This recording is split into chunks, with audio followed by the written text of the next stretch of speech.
wala mo dunia fanna dawoda aba fala ko welcome back to Gambian Talents TV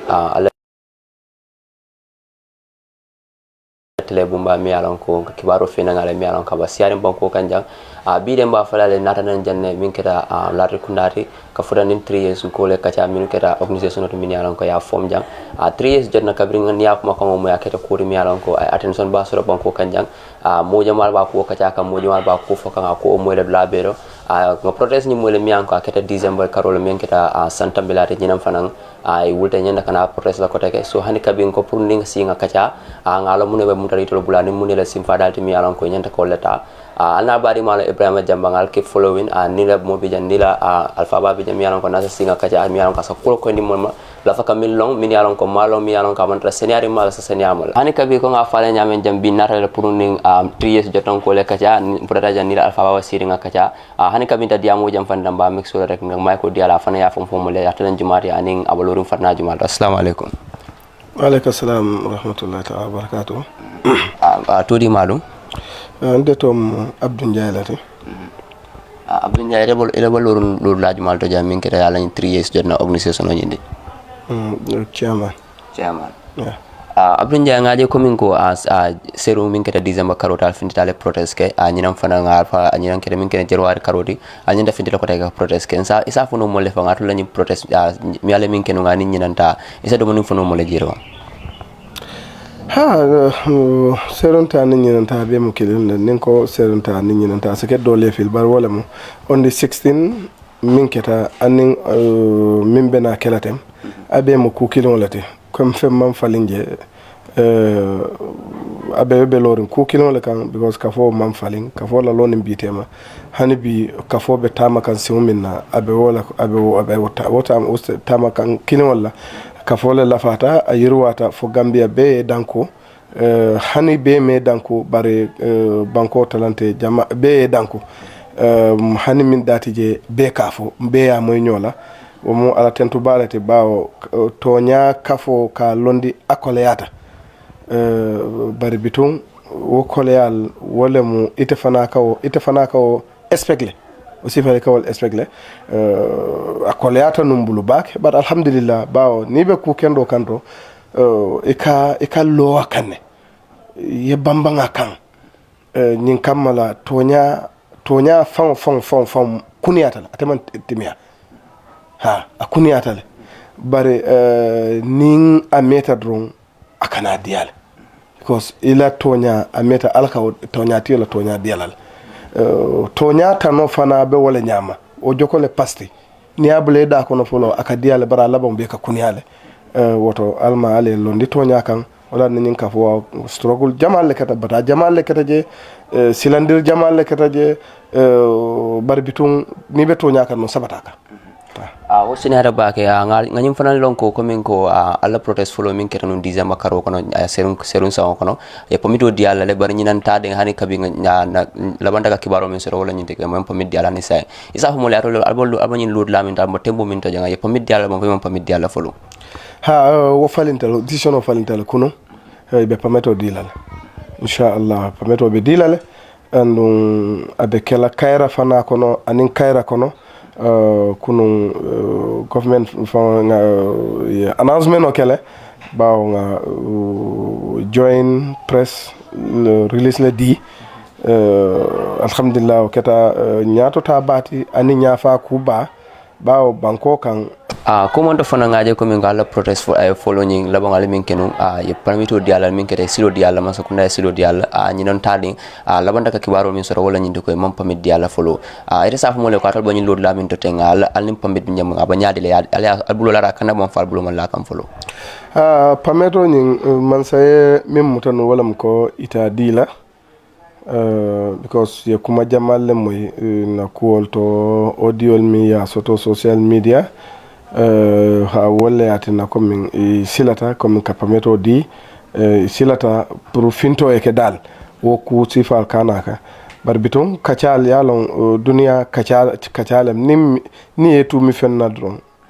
isa kata yetu mi minna wo kana tara itakan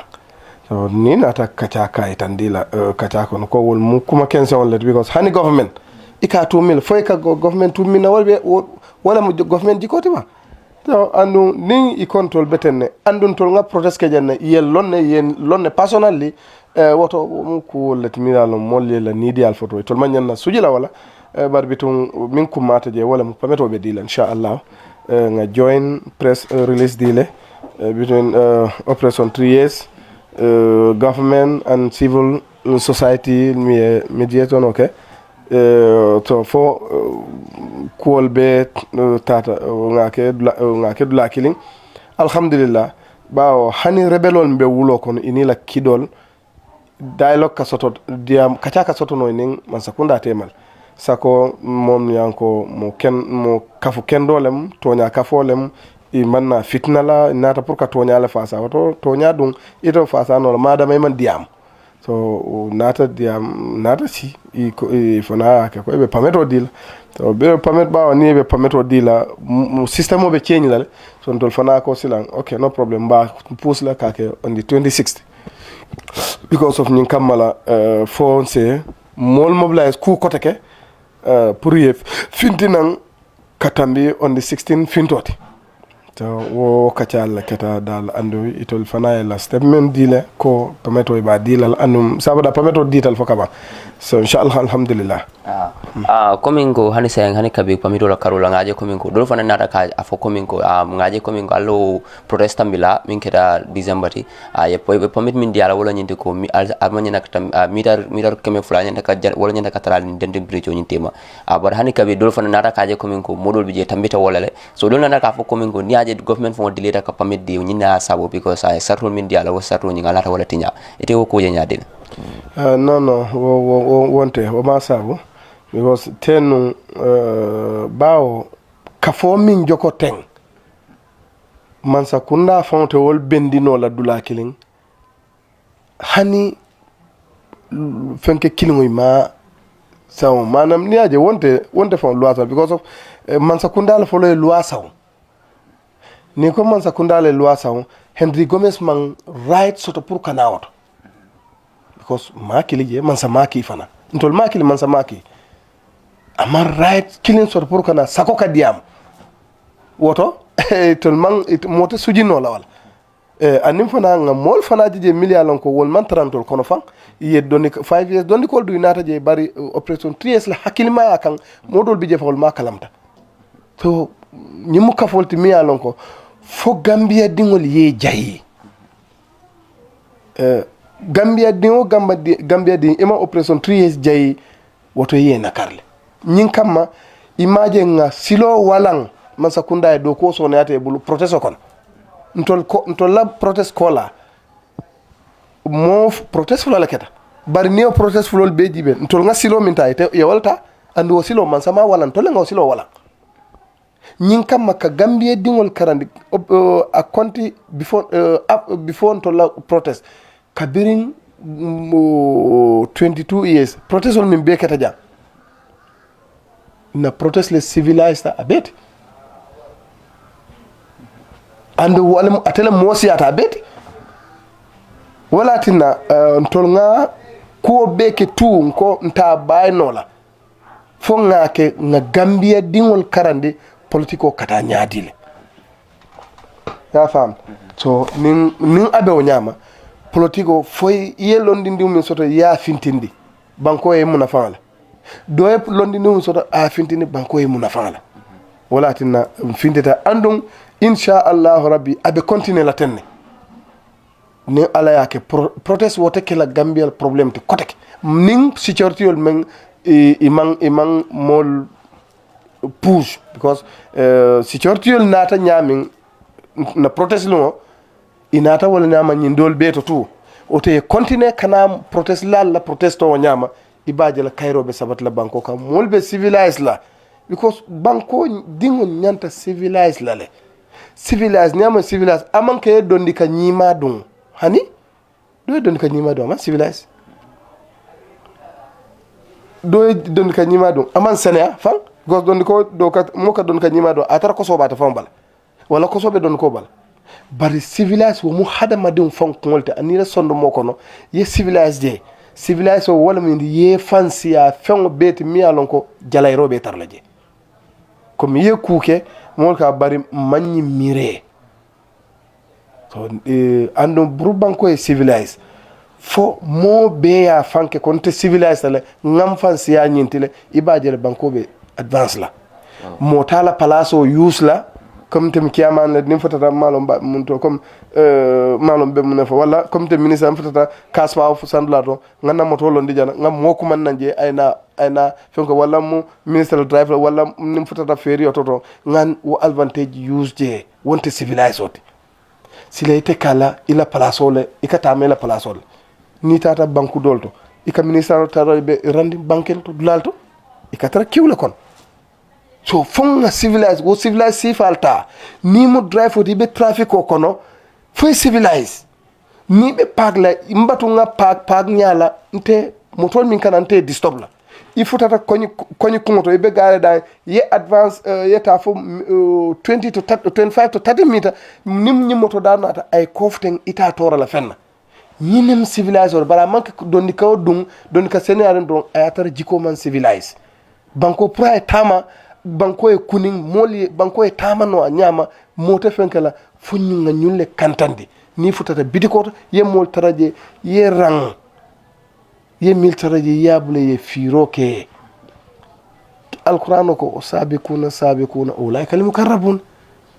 manam sabandir la wolle molti min mukatanna molti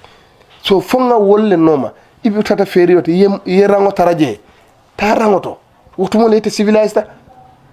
ikane la place advantage ikana advantage ta ni la place la ya fam so ifutata subusandula rang koye molle taraje yela nyanto dila ifutata nyesandula rang ifutata marseto rang fa futa wotolete civilized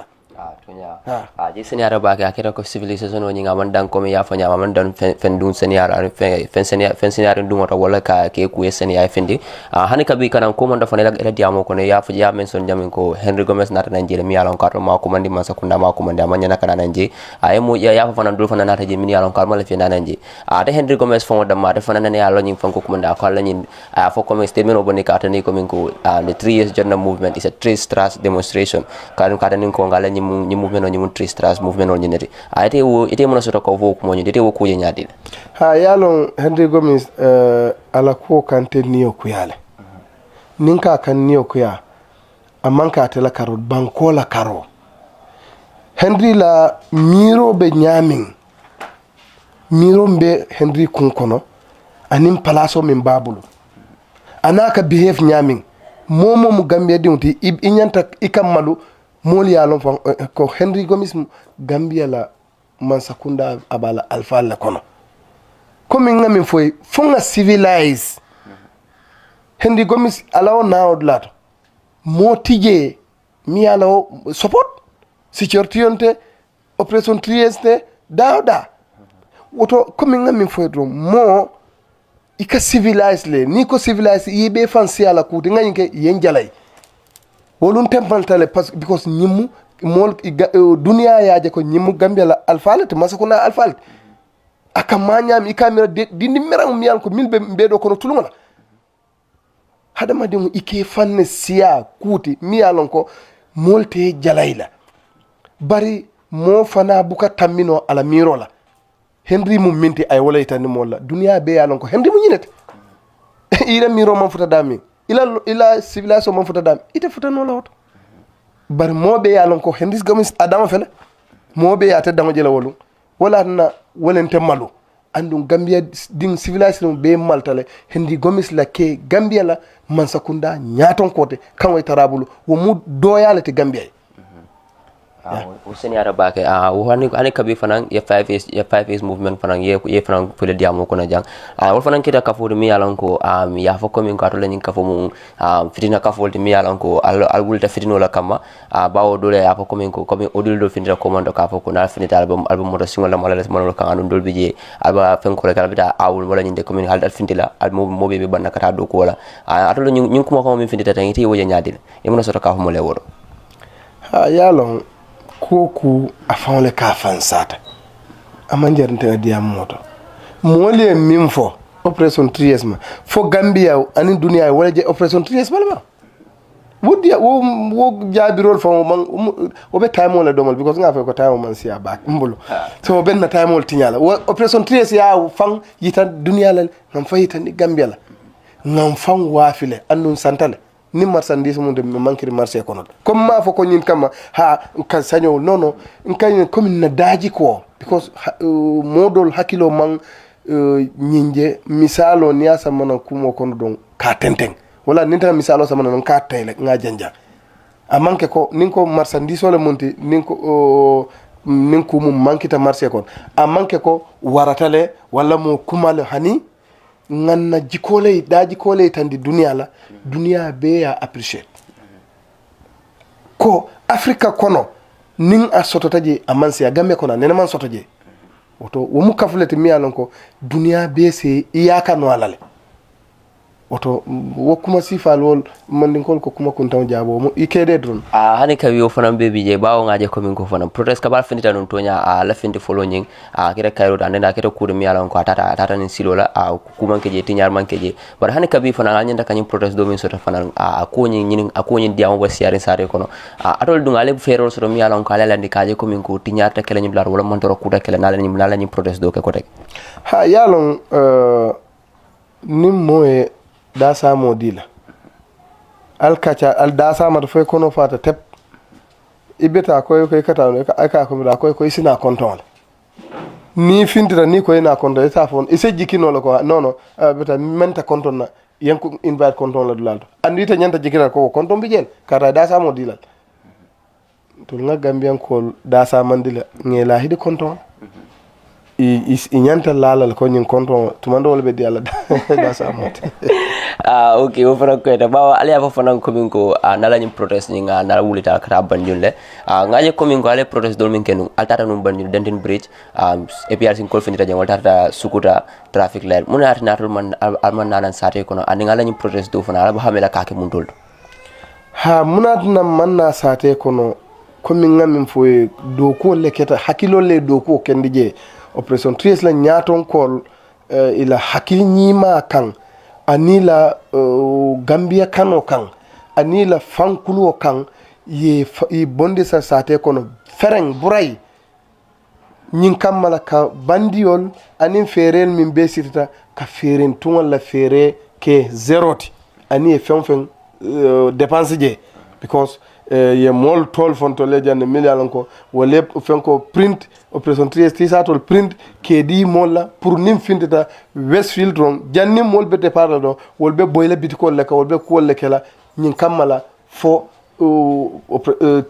protection nyin ate keno la nyama police ol sena problème o ke ka fo to ko ya bari Gambia dingol sen hakilo to ku kilinto ning ala ko ha ite ko hani ibe kamalulet andum nin ala lafta min kela ni ko ite bela nafulo le dépense la foto kela ite le ka bang wala la nafulo e bang baro ka kele ni akilo ba kan kabirin sango folo operation 3 le folo treating jamal le keta min lota ka fo rediol to ka fo ko nin tol be fintila lumina nsenna ketalalke nganna kasankel sang unda musolbe furiya kelal wolbe fota jan nyindol ko nal fintita albe nimisalal munatina albal yal wulu ministal ko nal fintita hendi gomis be wol konole mbalo be wol konole ko nal fintita mbe jikando solal kan o tritinol be keta nyindol ko nal fintita mbe finda mbal fala ko dabo bari dunia ni nyi silolo moto ko kata makati bay sateto fendanta ni wala ka ben silo kan janni be fitalo satel wala na ni be wulle se tokata ye kurtol do kan ni min be nali be nyoboro ni la kurto julo kunda batara toka be dum yow man ni ka kawme ya gawme nga faham la kay ya faham ni finti tay la ila sate ko kata makati bay satel ku dantan wol ke ben dum silo kan janibe fintile bun kon toka so ye kurto duma kan ni mimbe ni na ebe nyoboro na e kurtu julo kuntu abata toka beje wele ngay bel ha abu kamalu ni wala folo ka ben aben tar la janne ay ni wala kana fulan jamben ate nyin ken wala ate futala nyin dulato ino fana ben naka be futala je a jarta nyako bela ini nyin fen nanol la ka ben andi ka kate ni nyul be nyoborunke ye boyndi pour ite foto makata bay sadet wala tinna nyin kumol min be fota tu nga toka soka ma manke toka nyoborin toka tida hakilo toka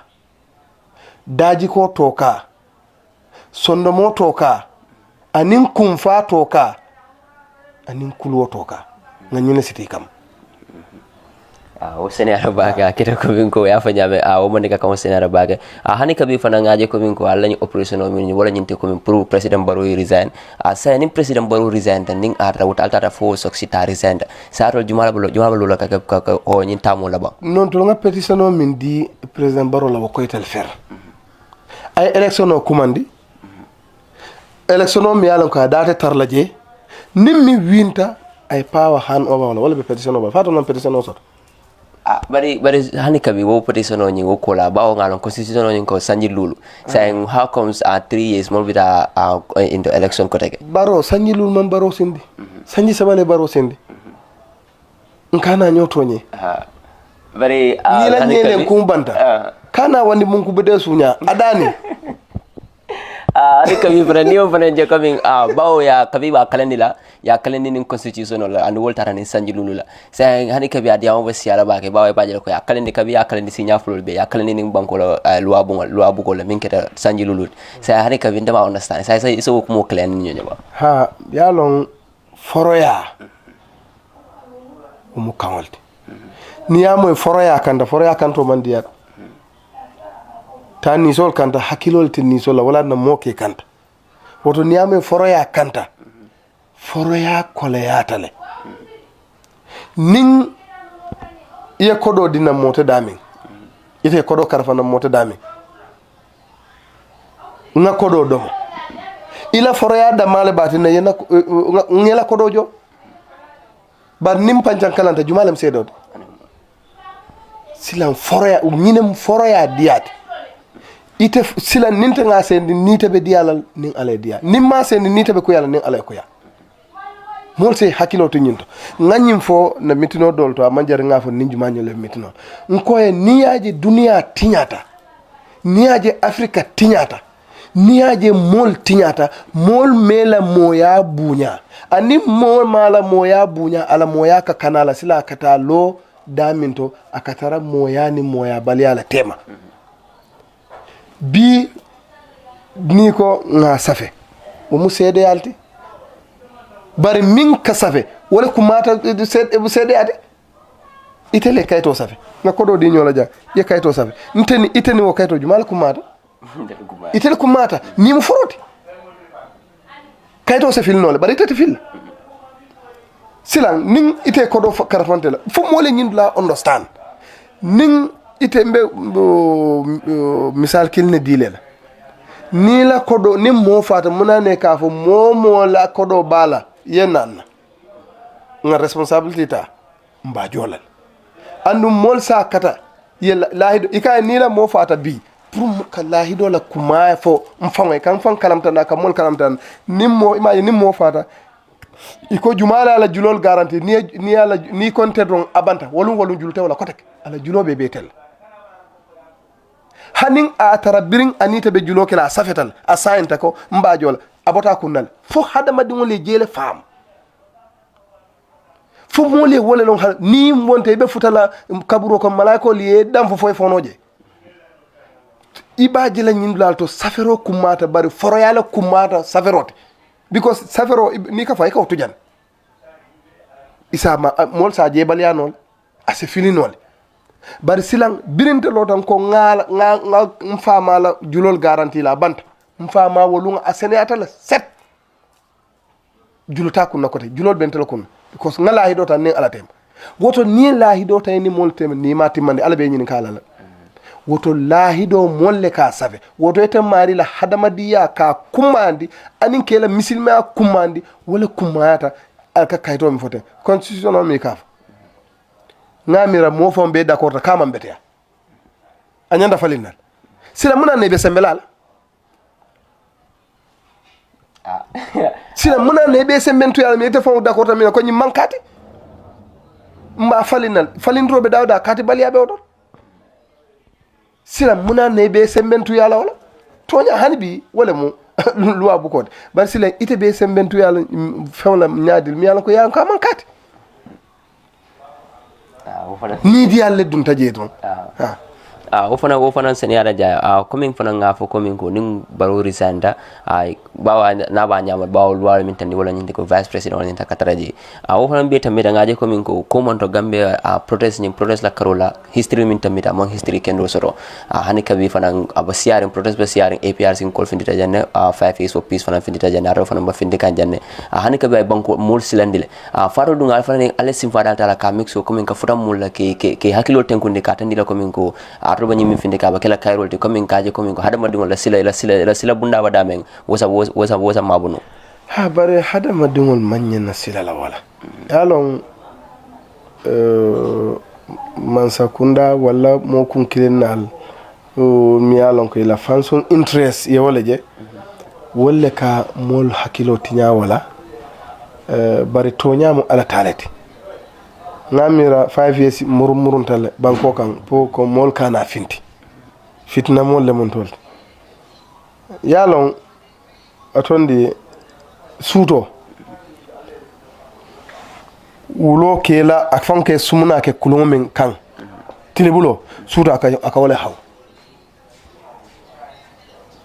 mam fa ngani mo fa ni ye kulungolo ne ka turo ke mo ni ye kulungolo ndija wulo bina fan yesu muna kulun kan suto ake sina aka tara la fan ko leje wo be fin la den aka haw a tar tilbula te fan yesu muna kan anda be sumuna ka lon ko nyinta fen bar suto dibo binno do be hawro kel mul ka ko leje ye nyala kan nakaroke ko muhammad busairi min foto muhammad la koto arafuhu wa ankaruhu wa julma khatamatul saadatul suhada yahudol yete muhammad lonne ya lonne mu minti bari nakaro ke nya tawn ke fam finkindi to nyala ke nakar ka to nya nakar wala bije bari ye murmurum min beke tout pour ka mol finti bari andi Supreme Islamic Council fana fintita pour ka mol fin ka fo comme fitnolem bari ala man na fitna ke oto sila mon nyanta sonno mon nyanta ten kunnalde because fulala bije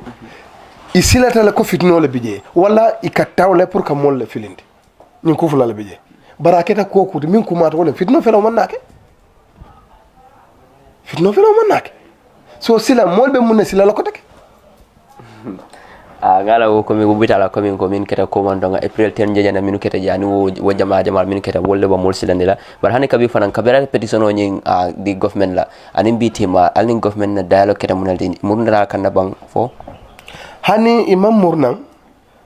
bar yalon bintol be petition o di la nganyina fa nin jabiro man kembe fintilal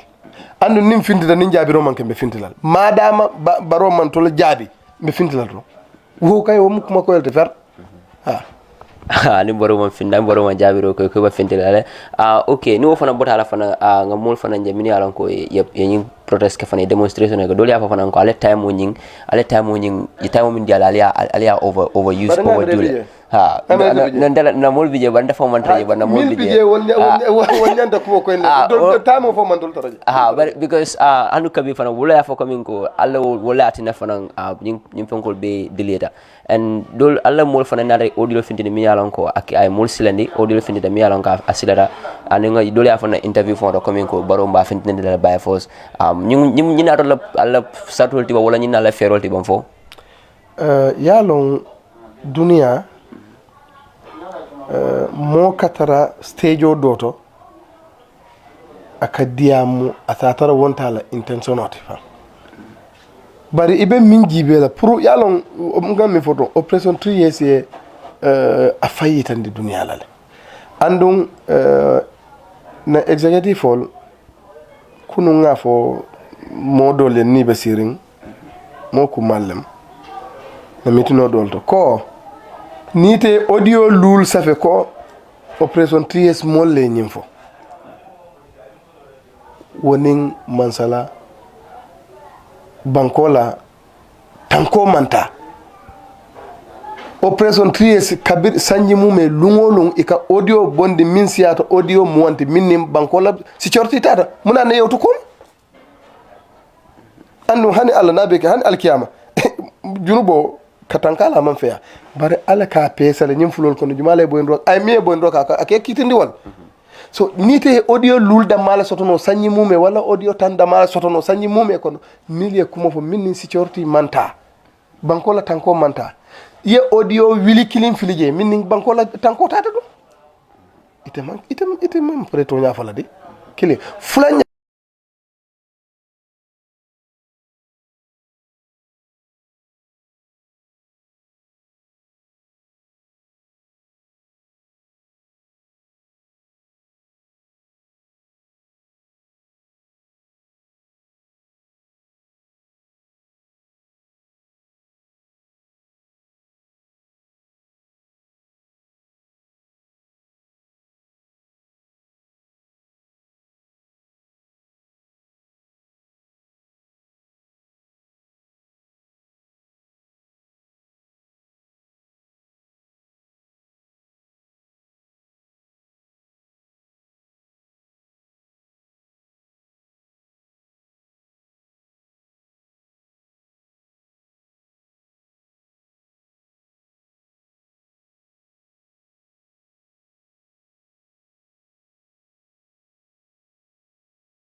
yeddo kolke ika moyrol ke ika bari mimmo hadama dem famti yow bondi jeel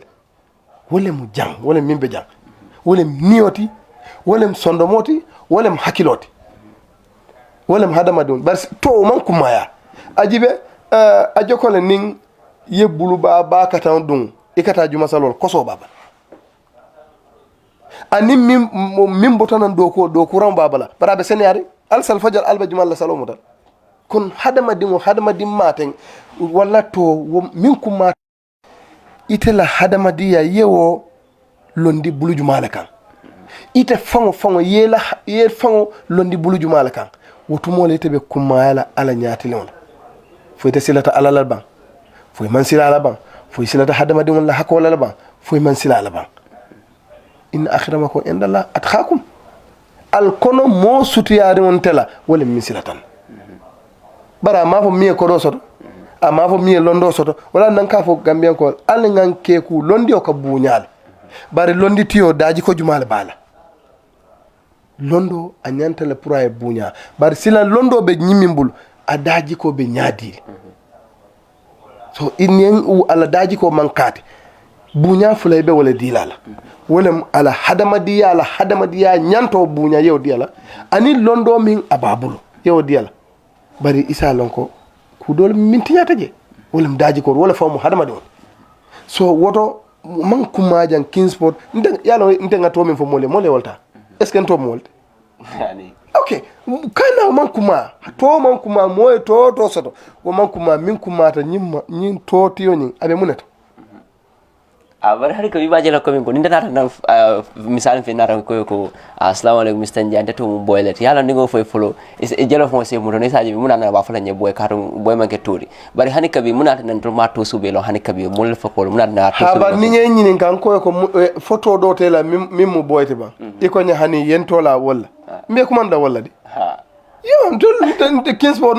ya mo nyami a fo nyami Kingsport walla ya mo nyami Kingsport a fo defana walla nyami Kingsport anun ka ko man do walla wala ni ko ba ma to necessaire tala pour ka nyin ka fa mun muy to ken dot o man necessaire nteni Kingsport be mun do kula kono anin tenga daji ko jumale je Kingsport la wala ko mata because mbuka to ta pour ka ta do ko mbuka to ta pour nga ku kala man so nte man so la wal so munatina nsolata pour ka to do long si nite ente nyin ka sila nyin ka robe defana ko munete solande wala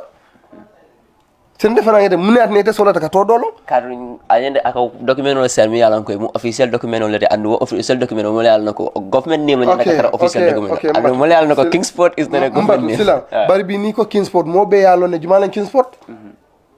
andu ite yalo ninko ngas safere ko totala aya tara mo len de tolon totala mo ba lon ne ko karlem diko document sa image te ye document image sa iko Kingsport le nyin sign Kingsport mimbe operation 3S kon sila bandete solata wollon aband address le kumayata address o munem address wala mininti o man kumaya address wala kumat bira sa etaje Kingsport le nyin sign ay nyindo kiaman Abdou Ndiaye o sign nyindo le yalon hani niaje nyin kontongol be nata pour ka long kamo Kamara Kunda Bojan Kunda Ndiaye Kunda pour ka kuol long ka nyosute wala sa bar konton akumata man kuma konton me juma minna wala kumata mulke ton konton ka yeto e konton fale mulka bojane ta Europe yela ko yeto fale bari to man kuma ni to hani ye Muhammad to mi ala wala bunyata to bete to na manke ala to ta to bunyata to bete ni Muhammad tola mo kurun la do sila Muhammad to malonde la bar sila ni e ko karmu firawon alti bara tara firawon jiko tala dum misilme jiko la bala dum nin dula man kuma ngatambe wala jani beta no nga fo ngambulo itande okay no problem hani kabi fana banko bugo ya tande komin ko nimman sakunda bata kan sido mi yaran ko amete nyafa sila sababu yesa min tano wala nyinte ko sa fude man sakunda fo ni kacha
ala nyimbe form ala first plan nyinga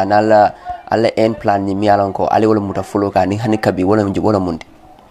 bari ngo fo la kabrin follow ali la tay senia hani nga sen yandi la set ilafta murun la ko wala nyindi ko ntol lahi dole be baro ni gambia dingol tema baro yo lahi do timmandi bang nama lahi do timmandi madama ta lahi do timmandi ntol be min falambe o falato andu be min ke kambe o kelato faye lahi do le timmandi ay molle mara man sa jiol mara walla nin at lahi do timmandi la ani molle lahi do siti ay kumandi hormone bunya ko ne be ni gambia dingol le si ani e kacha bang ma fo wala be o problème bana bara ni e kacha solution no se fintino jel bar madama man sa tintinta jana banko dingol katintin jana wo man sa nafa am banko nafa am banko dingol nafa mol kacha ta fo yete sindi iko ni wolta kacha abena min wulule wala be kacha be kata fi siawote to wala andu madama atema wolake ntolo baka nedro senator finita nyina ala nyina fintindo naman sonkari sando muna bakela fo fana sito fone fana sito hayta mo fisa hono mo lemno kala next step te fala fone fana sito ni bariano ikam batandila nde koyela control be finto kanedro madama baro mala lahido timmande walla amam mol kumanda ni milia cité ani gambia dingol ay ni kacha hormone bunya kono ye solution o nyine ma fa fo don yam fa nyaw ko ya don harma dingo fo ye straight andi kana so mol yela hajo tinya hajo mi yalon ko ni wobe tinya la woltade dano le fo ye straight ye lo kuka mi yalon ko mobe ba famla to bem gambia dingol lati baro mu num simple gambia dingol ti don konto be nyami bi ale palaso dial nanyina ta ko nanyina ta be nu nyamin ame meta be murla be nyamin afaye je calculate bu nyamin ala ya diala wo mu ala bu nyalati palaso mialo ala ya diala woto ayo bu nya hormo bang aya kantande abani miltema ay wol fana bu nya e hormo senata bake kacalo jam fara sa hani kabi ba fala le kacalo la janna fa senata ya recording bar hani kabi janim bitan sa ko Mr. Njie sa iselo ila kuma la mo kele munel tani mu yamara soto banko mole ha ngami yamaro soto mfanwe folo anim banko mol bawo yamaro ka folo e fawal ni be fitaro kal ni ko sate fito janite finte bunko ila bunko no folo fitat ina ta sate be fitol mbem fango yamar la minna wolen kulwoti anin majiyo anin banko kano anin banko dingol kano mbem fa yamar la folonte Abdou Njie kundin mbem fa yamar la kulwala anin majiyo anin banko kano anin ka banko wala kairo kana anin banko dingol ke kano andum wo yamaro min kam fa yamar la alma ale makoy nga atamandino ngana gambia dingo be ya marala bari banku kano anin fankuluwo wonin kela nyanto yitandi wolman nyoti ya fenna isela nyanto yitandi kuluwo kono anin majiyo kono anin ka bankola interest fana kantandi baro matina bankola interest ba kantandi la fo moye tara ay ni rogas dun ya rogas lonna ni ami samata ba dun ay tarlori sin kondum kan ibe munyarin hani andu gambia no dun wole muy la problème ode mo katar isim katar concret ko kan moy samata bata tar lo isim kan ibu ka fa samata to isim bonni nyin kan ika fo tele ko imunya ni ka ko be barmal mol ko yete imunya ni lafta son ko bonna fo nyeka hey isim bonni nyin sim kan ila samata bonni nyin sim kan ngami ro wolen kumo tariare ban ni ko diam tay ko imunya ni diam tay ni ko bi ko la problème aussi at ñim do sim be lori isim kon ka be sim kon tel fu kam yan ko le wole bula nga tonya fo straight nga daha ni man tonya fo bi so ma to at wo tonya kile wala ke ta fam kale wala be bantam bille ta fo ñaar wonne bal nako tonya ñanta ka fo so be mo be kontonna ya maro alama on kala mutalati alama mobe kala mutalati Gambia banko Cairo min bije alama ale akonto na mansakunda alama ale makoy ye toñalon e bulanoma alama ale ntafana makoy nga toñalon nga bulanoma alama ale banko be makoy ka toñalon ngana bulanoma mo ka to do bije o buka toñalon no do sa long parate bulano la no ala se do makoy no ay toñaje foka ban ay na songala alama ale be bulandi wo kono fo banko setano ñaato corruption o buka banko samba dawda ite fami